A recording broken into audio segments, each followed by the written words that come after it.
समारोह एक पल में दुख में परिवर्तित हो गया जब लड़की वालों ने आखिरी समय में शादी के लिए मना कर दी। मैं आपसे वादा कर रहा हूँ दीनदयाल जी, मैं आपको अगले 15 दिनों तक गाड़ी का इंतजाम कर दूंगा, और आप यूँ शादी मत रोकिए, मेरी बच्ची की जिंदगी बर्बाद हो जाएगी। कैसी बातें कर रहे हैं किशोरी लाल, है? एक तो मेरा लड़का बड़ी मुश्किल से तुम्हारी लड़की से शादी करने के लिए माना था, वरना एक बौनी लड़की से कौन शादी करना चाहेगा? ढूंढते रह जाओगे, घुटने रगड़ जाएंगे। फिर भी कोई लड़का एक बौनी लड़की को अपनी पत्नी नहीं बनाना चाहेगा। चल बेटा नरेश, उठ मंडप से, कोई शादी वादी नहीं होगी अब। नहीं नहीं नरेश बेटा, रुक जाओ, मेरी सोनिया बहुत अच्छी है, इसे यूं शादी के मंडप में छोड़ कर ना जाओ। किशोरी लाल दीनदयाल और उसके परिवार के सामने गिड़गिड़ा कर भीख मांगता है, पर वो लालची लोग उसकी एक नहीं। पुलकित, चल यार, इन भिखारियों के घर मुझे शादी नहीं करनी है। नरेश, तू अपने पापा के इशारों पर चलकर एक दुल्हन को मंडप में छोड़कर जा रहा है। मुझे अपने आप पर शर्म आती है कि मैंने तुझे अपना दोस्त माना। तुम तो ऐसे कह रहे हो पुलकित बेटा, जैसे तुम नरेश के दोस्त नहीं बल्कि लड़की वालों के परिवार के हो। तुम क्यों इतनी तरफदारी कर रहे हो? पुलकित, तुझे क्या हो गया यार, है? तू मेरा दोस्त होकर इन लोगों से हमदर्दी क्यों दिखा रहा है? मैं तुझे बस इतना बोल रहा हूँ कि तू बहुत बड़ी गलती कर रहा है। अरे इस बेचारी के पिता की हालत तो देख। अरे गाड़ी के लिए तू एक दुल्हन को मंडप में छोड़ देगा? ऐसा है पुलकित बेटा, बहुत सुन ली तुम्हारी बातें हमने, ठीक है ना? कब से सुने जा रहा हूँ, ठीक है? अगर इतनी ही हमदर्दी है तो तुम क्यों नहीं कर लेते शादी इस बौनी लड़की से? हाँ सही तो कह रहे पापा, तू क्यों नहीं कर लेता इससे शादी? है तुझमें हिम्मत शादी करने की? बोल। कहना आसान होता भाई, पर हर कोई करके नहीं दिखाता। हाँ मैं कर लूंगा इससे शादी, मैं अपनाऊंगा सोनिया को, समझ गया? पुलकित नरेश का दोस्त था जो दिल्ली से उसके शादी समारोह में आया हुआ था, पर सोनिया और उसके पिता के साथ नरेश और दीनदयाल का दुर्व्यवहार देखकर पुलकित से रहा नहीं गया। वो सोनिया के पिता से कहता है, अगर आपको कोई ऐतराज न हो तो मैं करूंगा आपकी बेटी से शादी, मैं सोनिया का हाथ थामूंगा। क्या सचमुच तुम मेरी बेटी से शादी करोगे? पर मेरे पास दहेज में देने के लिए इस वक्त गाड़ी नहीं है बेटा, कहीं तुम भी तो। मैं दहेज लेने और देने के सख्त खिलाफ हूँ, मैं सिर्फ सोनिया का हाथ मांगता हूँ, मुझे और कुछ नहीं चाहिए। पुलकित किशोरी लाल और उनकी बेटी सोनिया के लिए मानो भगवान का वरदान बनकर आया था।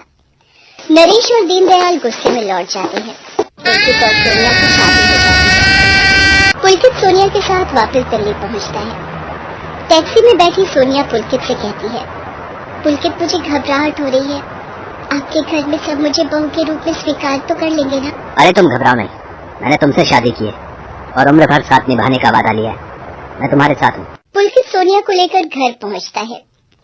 पुलकित के मम्मी पापा सोनिया को देखकर गुस्से में आ जाते हैं। तू शादी करके आ गया? तू तो अपने दोस्त की शादी में गया था, फिर ये बौनी लड़की तुझे वहाँ कैसे मिल गई? मैं इसे अपनी बहू के रूप में स्वीकार नहीं करूंगी। समाज में मेरी हंसी उड़वानी है?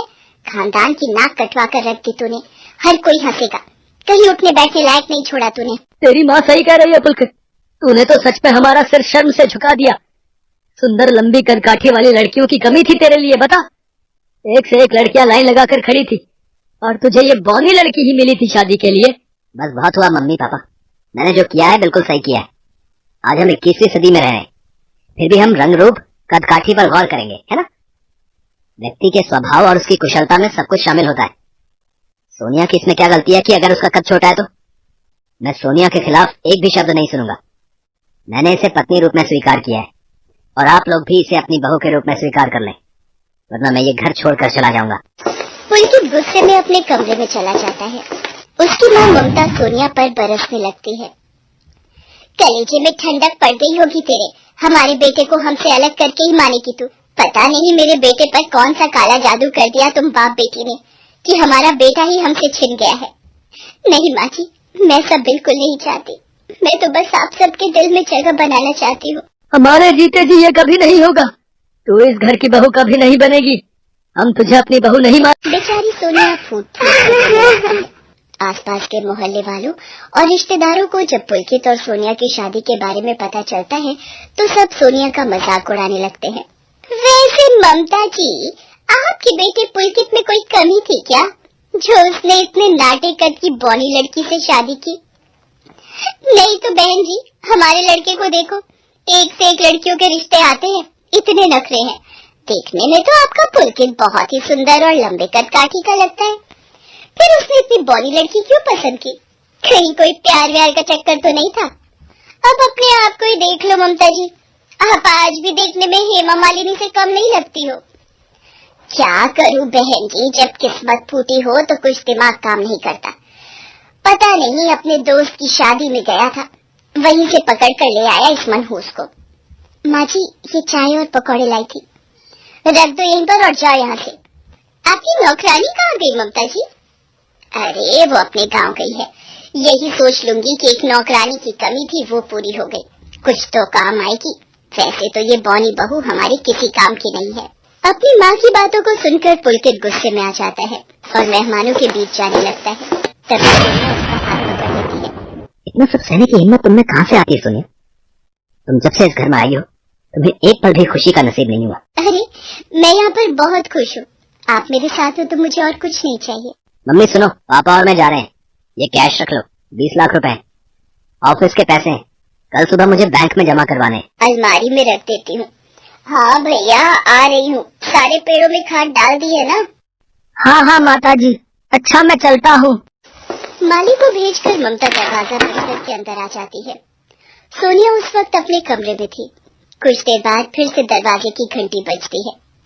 अब फिर से कौन आ गया? क्या हुआ? पेड़ों में खाद तो तू डाल गया था। माता जी लगता है मैं अपनी खुरपी यहीं छोड़ गया था। जा देख ले कहाँ रखी है। अरे ये दरवाजा क्यों बंद कर रहा है? छोड़ छोड़ मुझे छोड़। अरे खुरपी लेने आना तो बहाना था, मुझे वो 20 लाख रुपए दे जल्दी से, जो तेरा बेटा तुझे देकर गया है। नहीं चोर, मैं तुझे वो पैसे नहीं दूंगी। छीना झपटी में ममता जमीन पर गिर जाती है और बेहोश हो जाती है। ये देखकर सोनिया घबरा जाती है। अगर वो चिल्लाती तो माली उसे भी पकड़ लेता। सोनिया खुद को और ममता को बचाना चाहती थी। क्या करूं? माँ जी की अलमारी खुली है, माली कमरे में ही आएगा, जल्दी से कैश निकाल लेती हूँ। सोनिया छोटे कद की थी, इसलिए आसानी से रुपए उठाकर सर्विस विंडो से रसोई में जाकर एक खाली ड्रम में छुप जाती है। इतनी देर में दरवाजे की घंटी बजती। इस अलमारी में तो कुछ भी नहीं मिल रहा, लगता है कोई आ गया।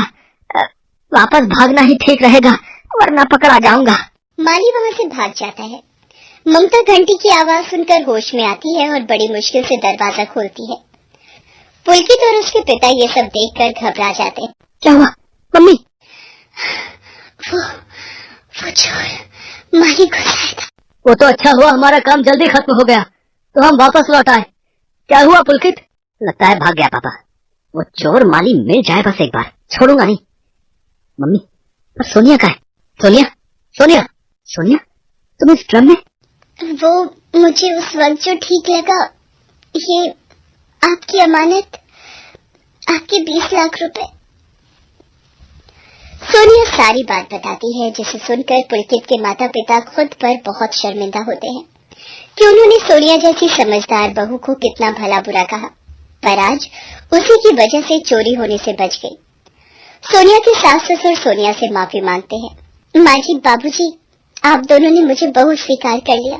मुझे आप दोनों के प्यार के सिवा कुछ नहीं चाहिए। मुझे तुम पर गर्व है कि तुम मेरी पत्नी हो। हेलो दोस्तों, अगर आपको यह कहानी पसंद आई है तो प्लीज़ चैनल को सब्सक्राइब करें, लाइक करें, कमेंट करें। Thank you for watching.